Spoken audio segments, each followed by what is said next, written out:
यदि किसी सतवीर इतरा जी या और किसी अन्य साथी की यदि ईडी की कोई रेड पड़ती है तो वो उसके अंदर जो रिकॉर्ड मिलेगा वो रिकॉर्ड बोलेगा। और यदि किसी प्रकार का ऐसी कोई उसमें उनके पास में ऐसी कोई अवैध संपत्ति है ही नहीं तो उनका क्या बिगड़ना है।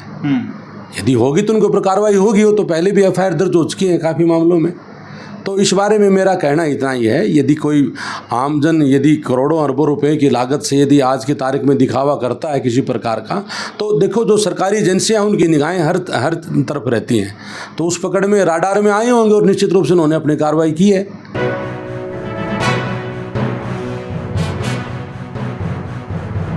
रामकृष्ण फौजी हमारे बड़े भाई हैं। कांग्रेस पार्टी के समय जब ये सीपीएस थे जी, तो आप ये देखें कि माननीय भूपेंद्र सिंह हुड्डा जी मुख्यमंत्री थे, खरक तक 4 लाइन ला करके वहाँ पे रोक दिया।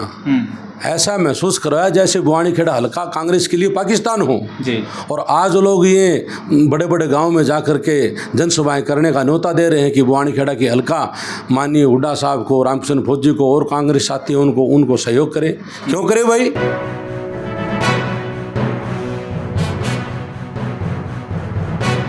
इन लोगों ने बुआनी खेड़ा हल्के को साथ में जो भेदभाव किया वो आज तक बुआनी खेड़ा हल्के को याद है। आप एक बात देखिए, जब माननीय भूपेंद्र सिंह हुड्डा जी का राज था तो बुआनी बडेसरा और इस साइड में एक साथ में गांव पड़ता है महम हल्के का सीसर गांव पड़ता है। हमारी ज़मीन का जो रेट लगाया, जो एक्वायर करने का रेट लगाया वो 18 लाख रुपए लगाया और साथ वाले गांव का 50 लाख से ऊपर का रेट था। तो ये भेदभाव एक डोड़ा एक है हमारा, रोहतक की ज़मीन के कुछ और रेट और बुआनी खेड़ा भिवानी की हल्के की रेट कुछ और।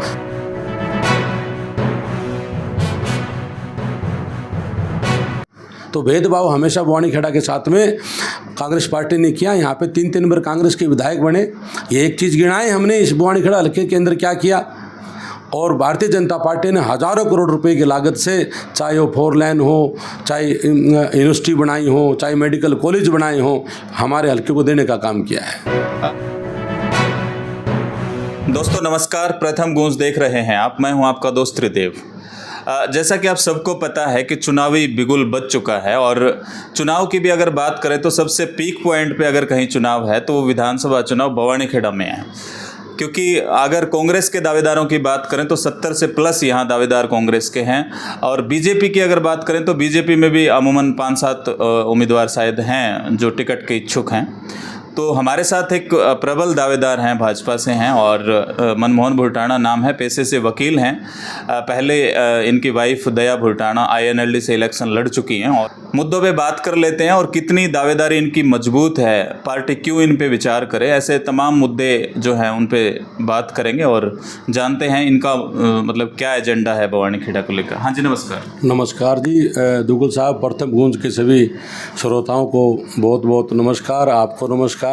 और आप जो आमजन की आवाज़ को इस पत्रकारिता के माध्यम से जो उठा रहे हैं और हम जैसे जो छोटे से कार्यकर्ता हैं उनकी आवाज़ को भी आमजन तक पहुंचा रहे हैं, इसके लिए मैं आपका कोटि कोटि धन्यवाद करता हूं। आपने कहा कि बुआनी खेड़ा के लिए आपका क्या एजेंडा है, तो मैं इस आपके प्रथम गूंज चैनल के माध्यम से मेरे सभी साथियों को, हल्का वासियों को ये बताना चाहता हूं कि हमारा जो मुख्य भारतीय जनता पार्टी का एजेंडा यही है कि अंत्योदय की जो प्रक्रिया है उसके अंदर हम गरीब से गरीब व्यक्ति, जो अंतिम पंक्ति में बैठा हुआ व्यक्ति है, उस तक सरकारी योजनाओं का जो लाभ है हम उस तक पहुंचाएं ताकि उनका आर्थिक विकास हो सके, सामाजिक विकास हो सके। और जब आर्थिक और सामाजिक विकास होगा तो उन गरीब लोगों की राजनीतिक भागीदारी भी होगी और जिस समाज के जिन लोगों की राजनीतिक भागीदारी होगी उन गरीब लोगों की, तो गरीब लोगों के बारे में आगे भलाई की भी सोचेंगे। हम भी गरीब घरों से उठकर यहाँ तक पहुँचे हैं, संघर्ष किया है। तो मैं एजुकेशन के मामले में बहुत गंभीर हूँ। बुआनी खेड़ा के अंदर हम जो लड़कों के लिए कॉलेज की व्यवस्था है, एक ITI जो हमारी बुआनी खेड़ा में थी उसको कांग्रेस राज के अंदर वहाँ से हटा दिया गया बुआनी खेड़ा के अंदर से। बुआनी खेड़ा के अंदर हम पॉलिटेक्निक कॉलेज लाना चाहेंगे, बुआनी खेड़ा के अंदर हम BEd कॉलेज लाना चाहेंगे और भी बहुत सारी जो सरकारी जो योजनाएं हैं जिसके माध्यम से हम शिक्षा को बढ़ावा दे सकें। भारतीय जनता पार्टी की तीसरी बार सरकार बनने पर आम जन की भलाई के लिए, गरीब लोगों की भलाई के लिए हम सदैव इसी प्रकार से कार्य करते रहेंगे। चलिए, एजेंडा आपने रख दिया, दावेदार और भी हैं आपकी पार्टी में, तो आपकी दावेदारी क्यों मजबूत है, क्यों पार्टी आप पे विचार करे, क्यों टिकट दे आपको? देखिए, भारतीय जनता पार्टी के अंदर प्रत्येक कार्यकर्ता को हक है। लोकतंत्र की यही सुंदरता है, दावेदार एक नहीं अनेक हो सकते हैं, लेकिन मैं अपना दावा इसलिए मजबूत मानता हूं कि 2009 के अंदर हमने जो जिस समय प्रमुख CPS थे रामकिशन फौजी जी और उनके भाई थे राजेश चेयरमैन जी, जो भगवान के प्यारे हो गए, उनको तकरीबन 5000 वोटों से पब्लिक ने जिला परिषद में हराया। और उस समय हराया जिस समय कांग्रेस पार्टी के 4.5 साल राज के पड़े थे और रामकिशन फौजी जी जो हमारे उस समय विधायक थे वो मौके के CPS थे।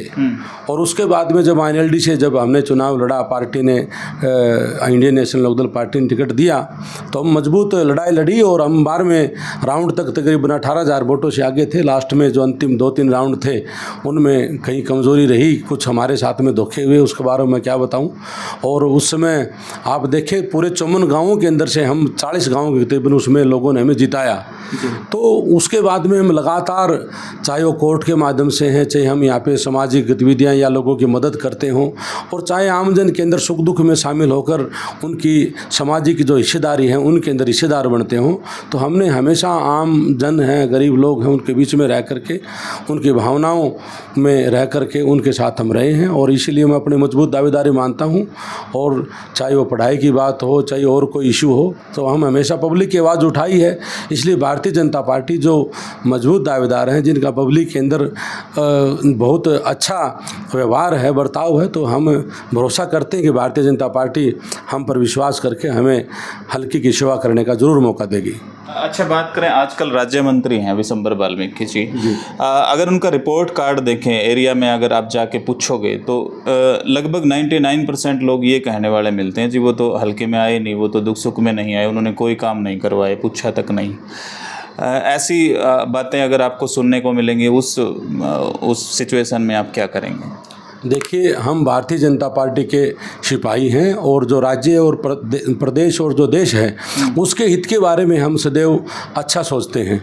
व्यक्तिगत विचार किसी व्यक्ति के प्रति कार्यकर्ताओं के हल्कावासियों के हो सकते हैं, लेकिन भारतीय जनता पार्टी ने सदैव बवानीखेड़ा हल्के की ऊंचाइयों को आगे लाने के लिए काम किया है। हमारे हल्के के अंदर चाहे वो यूनिवर्सिटी की बात रही हो, हमारे हल्के के अंदर 1000 करोड़ की लागत से चाहे 4 लेन रोड जो आज निर्माणाधीन बन रहा है हल्के के अंदर, चाहे आप बवानीखेड़ा के अंदर आप ये बाईपास देखें, आप बहुत सारे विकास के कार्य बहुत हुए हैं। गाँव की जो सड़कें हैं, चौपालें हैं, बड़ी मजबूती के साथ में भारतीय जनता पार्टी ने बिना किसी भेदभाव के सर्व समाज सर्वहिताय की नीति पर चलते हुए विकास करवाने का काम किया है।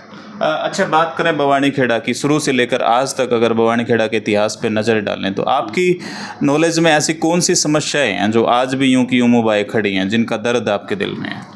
देखिए, बवानीखेड़ा के अंदर जो मेन जो इशू है हमारा इस एरिया में, जो खेती का पानी है और पीने का पानी है, उसकी समस्या को मैं मानता हूँ। भारतीय जनता पार्टी ने काफ़ी प्रयास किए हैं, लेकिन कुछ अधिकारियों की नालायकियों की वजह से, उनकी लापरवाही की वजह से वो पूर्ण रूप से जो जितना हमारा हक बनता है पानी का वो नहीं आ रहा है। हम कोशिश करेंगे, जब यदि हमें मौका मिला, जनता ने हमें इस चीज़ के लिए स्वीकार किया, तो जो सुंदर ब्रांच का पानी है और जो हमारे खरे कड़ंगा के अंदर पीने के पानी की बहुत भारी समस्या है, हम उसको निश्चित रूप से बिल्कुल जमा आगे अड़ करके हमारे मुख्यमंत्री नायब सिंह सैनी जी हैं और हमारे जो पार्टी के बड़े वरिष्ठ नेता हैं, शीर्ष नेतृत्व है, उनके संज्ञान में ला करके जो हमारी समस्या है उसको हम हल करने का भरसक प्रयास करेंगे और हम कर ही देंगे।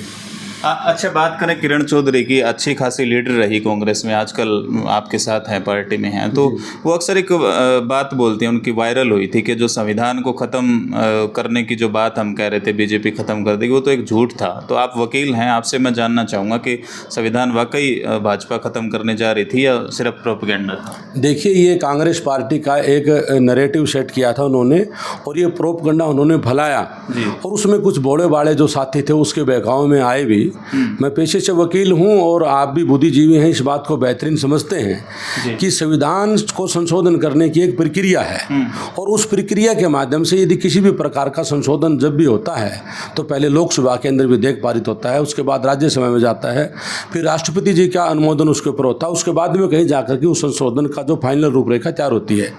तो ये जो कांग्रेस पार्टी कह रही है कि भारतीय जनता पार्टी संविधान तोड़ देगी, मैं ये कहता हूँ कि 1975 के अंदर जो इमरजेंसी लागू करके जो उन्होंने संविधान संशोधन किए, आम पब्लिक की नसबंदियाँ की, आम पब्लिक को मारने का काम किया, आम पब्लिक को जेलों में डालने का काम किया, जो जितने भी सामाजिक कार्यकर्ता थे उनके ऊपर उन्होंने हीनता के साथ में, उनके साथ में क्रूरता की, वो क्या था? भारतीय जनता पार्टी ने जितने भी किसी प्रकार के संविधान संशोधन किए हैं, जो तकरीबन 30 के करीब हैं, वो सभी चाहे 370 की जो धारा तोड़ने की बात हो, चाहे SC/ST जो आरक्षण था उसको मजबूत करने की बात हो, चाहे SC/ST जो एक्ट है उसको मजबूत करने की बात हो, चाहे SC/ST लोगों को जो 10 साल का जो राजनीतिक जो आरक्षण था उसको देने की बात हो, भारतीय जनता पार्टी ने तो ये काम किया है। आज तक टोटल जो संविधान संशोधन हुए हैं वो तकरीबन 130 के तकरीबन हुए हैं, इनमें से 100 तो कांग्रेस ने किए हैं। यदि आप इन संशोधनों को ये एक अपना आखिरी प्रमाण मानते हैं तो 100 से ज़्यादा तो कांग्रेस ने की, तो संविधान तोड़ा किसने? भारतीय जनता पार्टी ने आम जन के हित के लिए, गरीब लोगों के हित के लिए सदैव यदि किसी प्रकार का अमेंडमेंट करना पड़ता है तो संविधान में किया है, और कांग्रेस पार्टी ने सदैव गरीब लोगों का गल घोटने के लिए संविधान संशोधन किए हैं। अच्छा, बात करें रामकिशन फौजी की, तो तीन योजना शायद विधायक रहे हैं, CPS भी रहे हैं, तो पॉलिटिक्स को थोड़ा सा साइड में रख के एज ए नॉर्मल पर्सन अगर मैं जानना चाहूँ तो उनके कामों से कितना संतुष्ट हैं, क्या कुछ उन्होंने करवाया, थोड़ा सा मैं चाहूँगा। देखिए, मैं रामकिशन फौजी हमारे बड़े भाई हैं, मैं व्यक्तिगत रूप से कोई टीका टिप्पणी नहीं करूँगा, लेकिन कांग्रेस पार्टी के समय जब ये CPS थे जी, तो आप ये देखें कि माननीय भूपेंद्र सिंह हुड्डा जी मुख्यमंत्री थे, खरक तक 4 लाइन ला करके वहाँ पे रोक दिया। ऐसा महसूस कराया जैसे बुआनीखेड़ा हल्का कांग्रेस के लिए पाकिस्तान हो जी। और आज लोग ये बड़े बड़े गांव में जा कर के जनसभाएं करने का न्योता दे रहे हैं कि बुआनीखेड़ा की हल्का माननीय हुड्डा साहब को, रामकिशन फौजी को और कांग्रेस साथी उनको सहयोग करे। क्यों करे भाई? इन लोगों ने बुआनीखेड़ा हल्के को साथ में जो भेदभाव किया वो आज तक बुआनीखेड़ा हल्के को याद है। आप एक बात देखिए, जब माननीय भूपेंद्र सिंह हुड्डा जी का राज था तो बुआनी बड़ेसरा और इस साइड में एक साथ में गांव पड़ता है महम हल्के का सीसर गांव पड़ता है। हमारी ज़मीन का जो रेट लगाया, जो एक्वायर करने का रेट लगाया वो 18 लाख रुपए लगाया और साथ वाले गांव का 50 लाख से ऊपर का रेट था। तो ये भेदभाव एक डोड़ा एक है हमारा, रोहतक की ज़मीन के कुछ और रेट और बुआनीखेड़ा भिवानी की हल्के की रेट कुछ और इन्होंने हमारे बुआनीखेड़ा शहर से जो ITI ख़त्म करने का काम किया। चाहे सरकार कोई भी हो, एजुकेशन को गरीब लोगों के लिए लागू करती है, लेकिन कांग्रेस पार्टी ने और रामकिशन फौजी के जिस समय CPS था उनके उस समय बुआनीखेड़ा हल्के से हमारे जो एजुकेशन था उसको ख़त्म होने का काम किया। तो भेदभाव हमेशा बुआनीखेड़ा के साथ में कांग्रेस पार्टी ने किया। यहाँ पे 3 बार कांग्रेस के विधायक बने। ये एक चीज़ गिनाए हमने इस बुआनीखेड़ा हल्के के अंदर क्या किया। और भारतीय जनता पार्टी ने हज़ारों करोड़ रुपए की लागत से, चाहे वो 4 लाइन हो, चाहे यूनिवर्सिटी बनाई हो, चाहे मेडिकल कॉलेज बनाए हो, हमारे हल्के को देने का काम किया है। लोकसभा चुनाव के नतीजों पे अगर थोड़ा सा नज़र दौड़ाएं तो जयप्रकाश जी हैं जो कुछ वोटों से ही जीते हैं हालांकि, तो इस जीत को कैसे आप सोच रहे हैं कि आप मतलब उसमें बदल पाएंगे, हार में बदल पाएंगे, आप जीत पाएंगे? देखिए, बुआनीखेड़ा हल्के की जागरूक जनता है। कुछ गलतफहमियां जो मैं अभी पहले भी बोल रहा था कि कुछ गलतफहमियां रही थी, चाहे वो हमारा किसान वर्ग हो, चाहे हमारा अनुसूचित जाति वर्ग का साथी रहा हो, वो गलतफहमियां आज जो हैं हमने दूर कर दी हैं। और जो संविधान तोड़ना और आरक्षण को ख़त्म करने जैसी जो बड़ी गलत प्रकार के जो धार्मिक प्रचार जो कांग्रेस के द्वारा किया गया, भारतीय जनता पार्टी का कार्यकर्ता घर घर जा कर के, गली गली जा कर के और उस सारे मुद्दों के ऊपर जो आमजन है उसको समझाने का काम कर रहा है। और आम पब्लिक की समझ में भी आ चुकी है कि ये तो केवल एक चुनावी जुमला था और उसके बाद में कुछ नहीं होता। अब भारतीय जनता पार्टी का राज बताइए ना, कहाँ संविधान से तोड़ा है, कहाँ संविधान संशोधन किया है, कहाँ आरक्षण को ख़त्म किया है।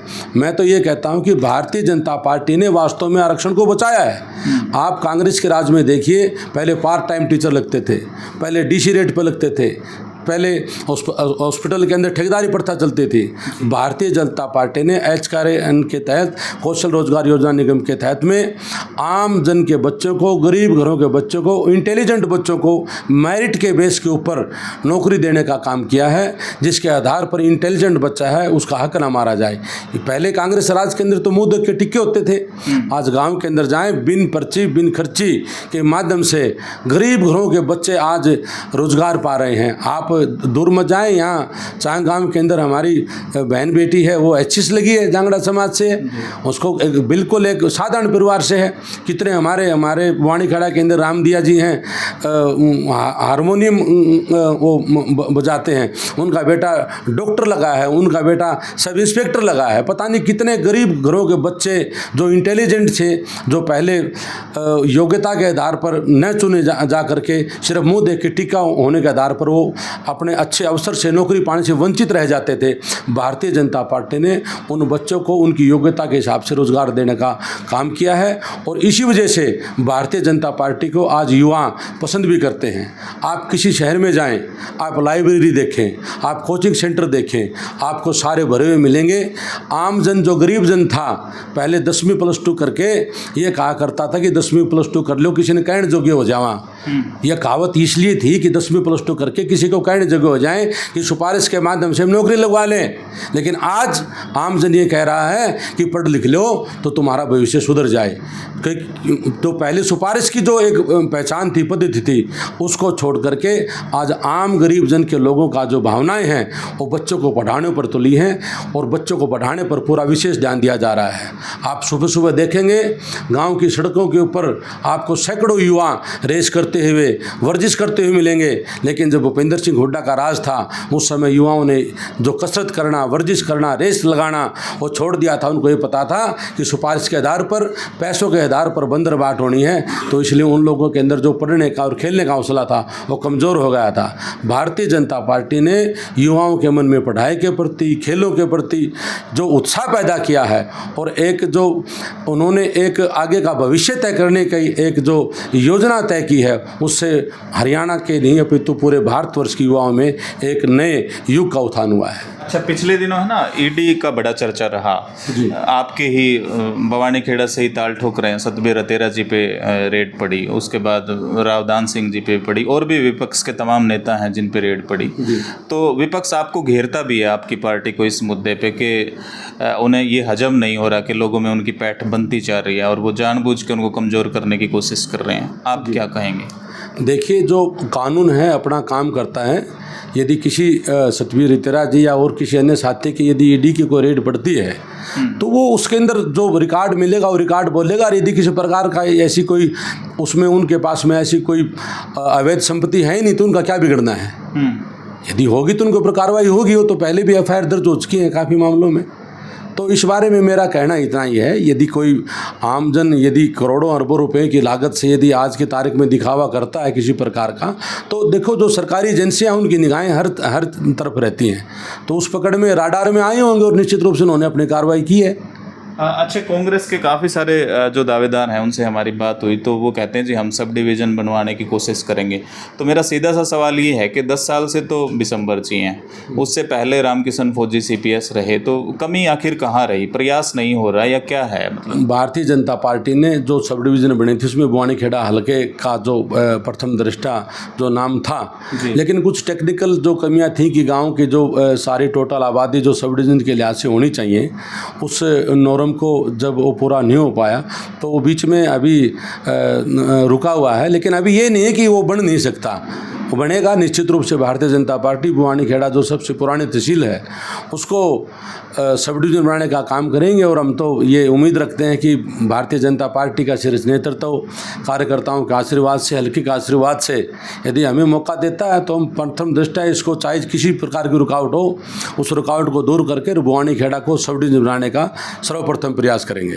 अच्छा, किरण चौधरी का बीजेपी में आने का कितना फ़ायदा मिलेगा, कितने सीटों पे प्रभाव रहेगा? देखिए, किरण चौधरी जी बहुत अच्छी नेता हैं और चौधरी बंसीलाल जी की जो विरासत है उसके हिसाब किताब से जो भारतीय जनता पार्टी के साथ में चौधरी बंसीलाल जी से जुड़ा हुआ जो वोट है, किरण चौधरी जी से जो जुड़ा जो मतदाता है, जो सहयोगी हैं, उसे लाभ मिलेगा निश्चित रूप से। भारतीय जनता पार्टी अपने आप में भी मजबूत है और यदि सहयोगी जो हमारी नेता हैं, किरण जी हमारी अब पार्टी की नेता हैं, कार्यकर्ता, उन्होंने प्रथम सदस्यता ग्रहण की है, तो निश्चित रूप से 1 और 1 11 होते हैं, मजबूती मिलेगी हमें। अच्छा, बात करें भवानीखेड़ा की, अगर भवानीखेड़ा की जनता आपको मौका देती है, ये विधायक आप बन जाते हैं, तो क्या है आपके दिल में जो सबसे पहले आप करना चाहेंगे? देखिए, भवानीखेड़ा हल्के की जनता के आशीर्वाद से यदि शीर्ष नेतृत्व भारतीय जनता पार्टी, नायब सिंह सेने जी, हमारे मोहनलाल बड़ोले जी प्रदेशाध्यक्ष और हमारे जिला अध्यक्ष जी, सभी साथी यदि मुझे एक अवसर देते हैं कि भाई आगे बढ़ो, तो निश्चित रूप से मैं पार्टी की नीतियों पर चलते हुए प्रथम दृष्टया मेरा यही प्रयास है कि जो गरीब से गरीब व्यक्ति हैं, हम उन तक पार्टी की जो नीतियां हैं उसको पहुंचाएं। सुंदर ब्रांच का जो हमारा पानी का इशू है, हम इसके अंदर जितना हमारा हक बनता है उसका पूरा लेकर रहेंगे। भवानीखेड़ा को हम सब डिवीज़न है, भारतीय जनता पार्टी के शीर्ष नेताओं के सहयोग से उसको बनवाने का काम करेंगे। भवानीखेड़ा के अंदर जो हॉस्पिटल है उसकी नई बिल्डिंग है, उसका संचालन करवाने का काम करेंगे। खरक कड़ंगा है, यहाँ पर भी नहरी पानी और पीने के पानी का जो रिवाड़ी खेड़ा है, इन गाँवों के अंदर भी पीने के पानी और उसकी समस्या है, हम उसको दूर करवाने का काम करेंगे। और हम प्रयास करेंगे कि जो भवानीखेड़ा के अंदर से जो 4 लेन जो निकल गया है, इस 4 लेन के आने से जो यातायात के जो साधन हैं वो सुचारू रूप से चल जाएंगे और उससे जो हमारे एरिया के अंदर जो इंडस्ट्री का जो औद्योगिक विकास होगा वो बहुत अच्छा होने वाला है। हम प्रयास करेंगे अलग अलग सरकार के माध्यम से कंपनियों से बातचीत करके कि हमारे क्षेत्र के अंदर आप अपनी इंडस्ट्री लगाएं, ताकि हमारे आमजन को वहाँ पर रोज़गार मिले, आमजन को उसका लाभ मिले और हमारे क्षेत्र के अंदर रोज़गार के साधन सुलभ हों। अच्छा, भवानीखेड़ा के जो वोटर आपको देख रहे हैं उनके लिए कोई खास संदेश, कोई खास अपील? देखिए, मैं भवानीखेड़ा के मेरे जो साथी हैं, मुझे सुन रहे हैं, देख रहे हैं, मैं साथियों से अपील ये करूँगा कि चुनाव के समय पता नहीं कितनी कितनी अफवाहें फैलाते हैं। आज फलां व्यक्ति ने ये कहा, आज फलां व्यक्ति ने ये कहा। मेरे साथियों से यही अपील है, चुनाव अब आए हैं, इससे पहले भी चुनाव था, आगे भी चुनाव चलते रहेंगे। आप आपस का जो भाईचारा है उस भाईचारे को बनाए रखें, प्रेम को बनाए रखें। आप किसी प्रकार के अफवाहों में ना पड़ करके आप यदि कोई इशू है तो उस पर पूर्ण रूप से पहले उसकी जांच कर लें, फिर उसके बाद में आप वाद विवाद उस पर करें और किसी प्रकार का आप आपस में मनमुटाव ना करें। राजनीति इसी तरह से चलती रहेगी। तो मनमोहन बुरठाना को आपने सुना और बेहद खूबसूरत संदेश अंत में देने की कोशिश इन्होंने की कि भाईचारा सर्वोपरि है और भाईचारे को सबसे पहले रखा जाना चाहिए। राजनीति, चुनाव ये होते रहते हैं। और इंटरव्यू आपको कैसा लगा हमें कमेंट बॉक्स में ज़रूर बताएं और इस वीडियो को प्लीज़ ज़्यादा से ज़्यादा शेयर कर दें। धन्यवाद। जय हिंद।